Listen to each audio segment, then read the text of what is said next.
প্রায় ঘন্টাখানেক গোস্তটা সিদ্ধ হয়ে আসার পর আমরা এই পর্যায়ে এর সাথে প্রাণ সুগন্ধি চিনি গুঁড়া চাল মিশিয়ে নেব। এবারে চাল দিয়ে দেওয়ার পর একে ভালোভাবে মিশিয়ে নেব। এখন অপেক্ষা করব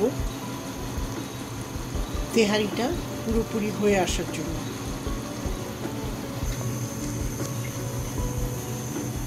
এ পর্যায়ে আমরা তেহারিটা ঢাকনা দিয়ে দমে রেখে দেব এবং অপেক্ষা করব পরিপূর্ণভাবে রান্না হয়ে আসার জন্য। অবশেষে তৈরি হয়ে এলো আমাদের